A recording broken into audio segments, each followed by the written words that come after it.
দেখুন, বিধানসভা নির্বাচনে যে দুটি বিধানসভা কেন্দ্রের দিকে সবথেকে বেশি নজর থাকবে, একেবারে পয়লা নম্বরে তার নাম হচ্ছে ভবানীপুর এবং দ্বিতীয় হচ্ছে নন্দীগ্রাম। আর এইবার খবর পাওয়া যাচ্ছে ভবানীপুরে ৫১,০০০-এরও বেশি নাম বাদ যাচ্ছে, অন্যদিকে নন্দীগ্রামের সংখ্যাটা ১৪,০০০ ছাড়িয়ে যাচ্ছে। আমি আরো বিস্তারিত এই নিয়ে জানবো, রুমা পাল আমাদের প্রতিনিধি রয়েছেন সরাসরি। রুমা, দেখো বলে রাখি, দুটো হাই প্রোফাইল বিধানসভা ক্ষেত্র, সেখানে দেখা যাচ্ছে যে ভবানীপুরে যেখানে ড্রাফট লিস্টে গিয়েছিল ৪৪,৭৭০ জনের নাম বাদ দিয়েছিল, ফাইনাল লিস্টে ২,৩৪২ এবং যেটা বিবেচনাধীনের পর এলো ৩,৮৯৩ জনের নাম, মোট হচ্ছে ৫১,০০৫ জনের নাম বাদ যাচ্ছে।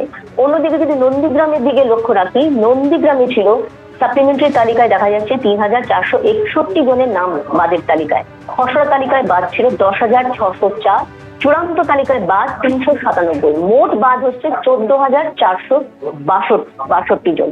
এবং দেখো আজকে একদম যে সেকেন্ড ফেজের যে নমিনেশন, সেটা কিন্তু আজ রাতেই ফ্রিজ হয়ে যাচ্ছে এবং সেক্ষেত্রে দেখা যাচ্ছে যে এর পরবর্তীতে কিন্তু যে লিস্ট যদি কমিশন মনে করে সেটা বের করতে পারে, কিন্তু এই যে ফাইনাল লিস্ট, এই যে ফার্স্ট ফেজে যে ইলেকশন হওয়ার আগে যে নমিনেশন ছিল, সেই সময় যে লিস্ট বেরোলো, সেই লিস্টের পরিপ্রেক্ষিতে দেখা যাচ্ছে দুটি হাই ভোল্টেজ যে বিধানসভা কেন্দ্র, সেখানে ভবানীপুরে আরো একবার বলে দিই ৫১,০০৫ জনের নাম বাদ যাচ্ছে এবং নন্দীগ্রামে যাচ্ছে ১৪,৪৬২ জনের নাম।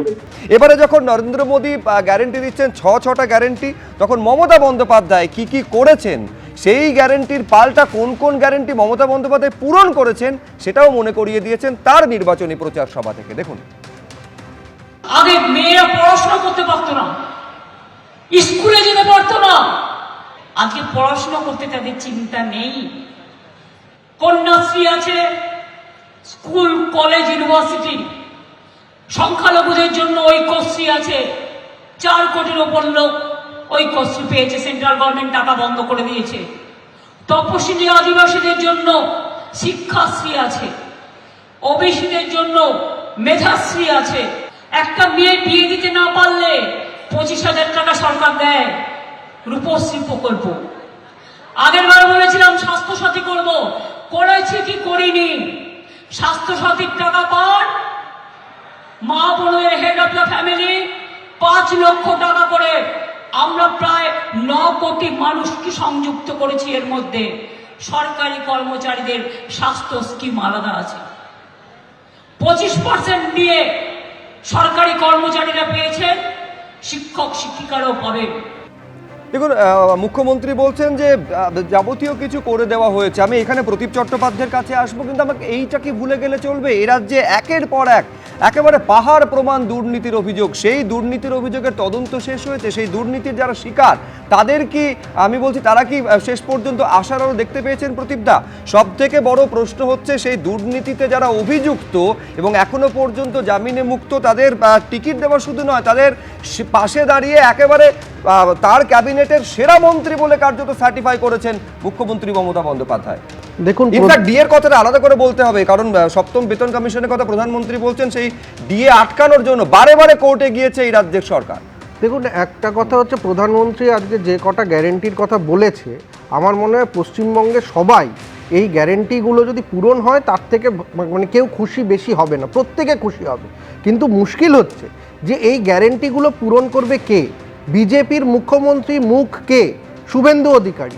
আজকে শুভেন্দু অধিকারী নেতৃত্ব দিয়ে শুভেন্দু অধিকারীর বিরুদ্ধে ফাইল খুলবে, কারণ শুভেন্দু অধিকারী তো ছিলেন।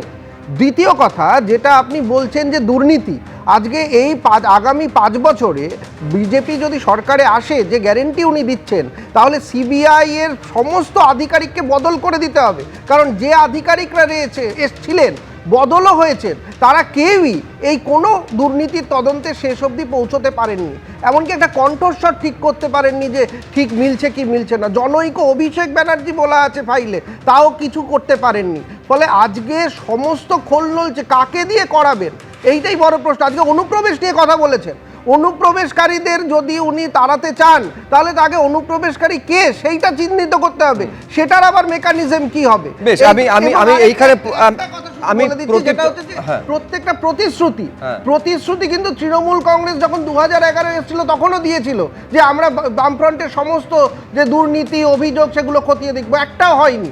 ফলে প্রতিশ্রুতি আর প্রতিশ্রুতি রক্ষা করা এই দুটোর মধ্যে কিন্তু বিস্তর ফারাক রয়েছে। বেশ, অনুপ্রবেশের প্রসঙ্গ যেহেতু প্রদীপ চট্টোপাধ্যায় উত্থাপন করলেন, এই অনুপ্রবেশ নিয়ে সরাসরি তৃণমূল কংগ্রেসকে নিশানা করেছেন এবং এই 3টি জনসভা থেকেই করেছেন, হলদিয়া, আসানসোল এবং সিউড়িতে দাঁড়িয়ে নরেন্দ্র মোদী বলছেন যে তৃণমূলের লোকেরা অনুপ্রবেশকারীদের জন্য জাল নথি বানিয়ে দিচ্ছে, দেশের নিরাপত্তার জন্য সবচেয়ে বড় বিপদ হচ্ছে এই অনুপ্রবেশকারীরা। আর কি বলেছেন দেখুন।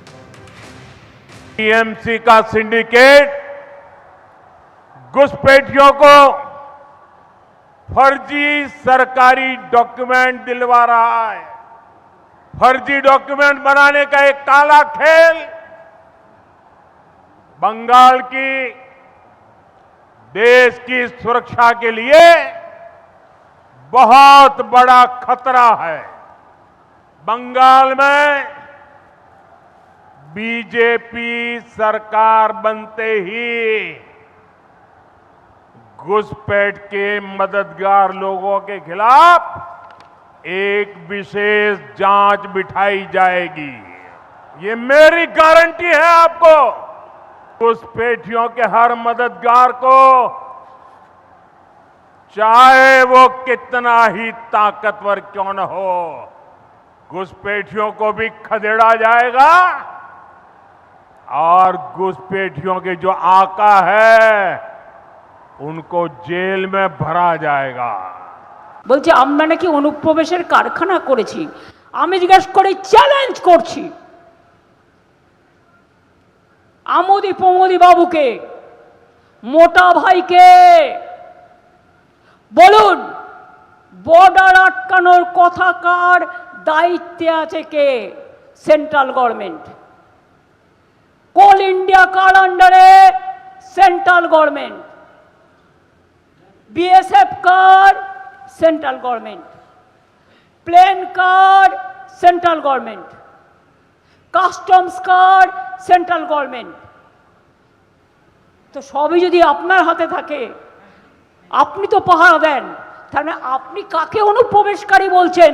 আপনাদের মতো অনুপ্রবেশকারী আর কেউ নেই, আর কেউ নেই, আর কেউ নেই। বাংলা ভাষায় কথা বললেই অনুপ্রবেশকারী, আর তোমরা ছদ্মবেশী শয়তান। এখন মূল প্রশ্ন হচ্ছে, অনুপ্রবেশ নিঃসন্দেহে একটা বড় সমস্যা, কিন্তু এই অনুপ্রবেশের সমস্যার দায় কার? তা নিয়ে রাজনৈতিক টানাটানি এবং দাবি পাল্টা দাবি। এবিপি আনন্দ, এগিয়ে থাকে, এগিয়ে রাখে।